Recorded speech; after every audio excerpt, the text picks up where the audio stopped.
Hi everyone, how's everyone doing today? So I'm just in this lovely park that I tend to come to, and I just want to make a few videos for you guys because I've realised I'm not making as many videos as I'd like to make, and I've said I'm going to commit to at least one video a week on my YouTube channel. I'm going to try and make more videos for my Instagram and also my Facebook pages. So something I want to talk about, and I'm going to make this a short video but get straight to the point if I can, is about cultural appreciation.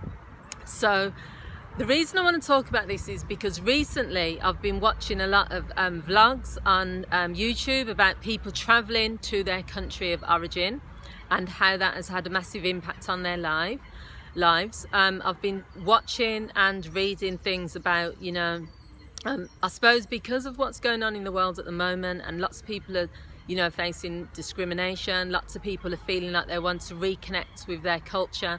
Lots of people don't know, their identity is a massive issue because they might be born in one country, they might have parents from different countries.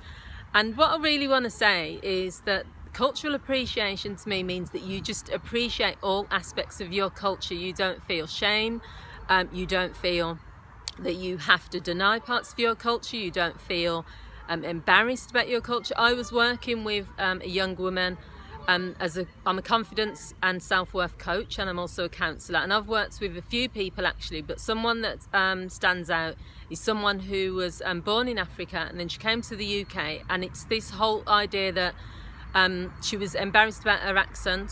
She wasn't embarrassed, but she felt that people were judging her, that she didn't have a level of intelligence based on her accent. And this is something we worked hard with, because what I said to her is, by feeling any shame or guilt or any negative feelings towards your accent, what you're basically saying is that you're not fully embracing who you are. The whole idea of everyone needing to speak a certain way, everyone needing to look a certain way, the world would be so boring.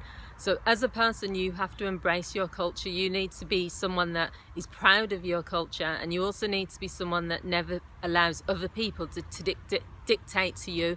So big examples are things like people saying, if you're from a certain ethnicity, you have to have a certain body shape, you have to wear your hair a certain way. If you're from Asian culture, you have to behave in a certain way. If you're from Chinese cultures, it's traditional.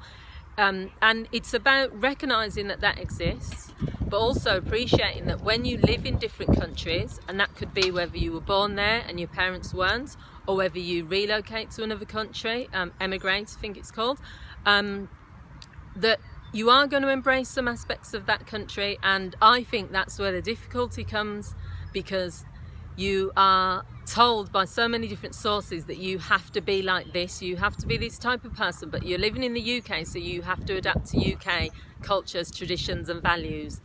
But then you also know your parents are from another country, so you have to embrace their culture and their tradition. Then you also probably get curious about your own identity, your own origins, and that informs you. I know with myself, an example would be when I used to fill out my DBS forms, so disclosure and bar and service forms, I used to put black British, so I'd put other and then black British, and my forms would come back because you could only put black African or black Caribbean. Now I don't know then, because I wasn't born in the Caribbean and I wasn't born in Africa, but I do identify myself as a Caribbean woman because my mum is Jamaican, as an African woman because my dad is Ghanaian, but I've got a British passport, and so I was born in the UK. So it felt a bit strange because you can't put black British on that form because they see British as white British. You have to put black African or black Caribbean, and that summed it up for me really in terms of how the world views other cultures really. But for me, how I embrace my culture is I connect heavily with my dad's culture, which is Ghanaian. He was Ghanaian. I really connect heavily with my mum's culture, which is Jamaican. And I connect heavily with the UK because I was born here, and no one can say if you're living in a country that you are not gonna go along with some traditions. Other traditions I don't, so St George's Day, just things that are truly British. I don't know, someone put a post up on Facebook the other day about she put pie and mash and liquor, and she goes, this is a British delicacy. The woman is African, and I said it's not a British delicacy, it's something that is eaten in a part of the UK, a small part of the UK, but not all over. And we had this big discussion. But whether it's foods, whether it's how you dress, whether it's how you speak, whether it's what you connect with, just learn to appreciate your culture and don't allow anyone to say to you that you shouldn't. That's really what I wanted to say. And this applies to even if to anyone of any nationality. It doesn't just have to be ethnic minorities. This could even be white British. I know there's many white British people that feel that they can't openly be patriotic and proud about who they are because they feel it's going to feel discriminatory to other groups of people. I think we all as individuals should learn to just embrace our culture and our identity because it's important. I'm learning to do that a lot more. I've always done that anyway. I've always been proud of who I am. But as I get older, I'm kind of embracing that a lot more. So let me know what you guys think. Have you had any discrimination when you've tried to be outwardly proud of your culture? Have people said, you know, don't speak in your language, speak in English because you're in England? Have people said to you, you know, you shouldn't dress that way if you're wearing your traditional African or Asian outfit because you're going to stand out? Have people tried to tell you that you should blend in more or do certain things? Let me know. I'd love to hear what you guys think.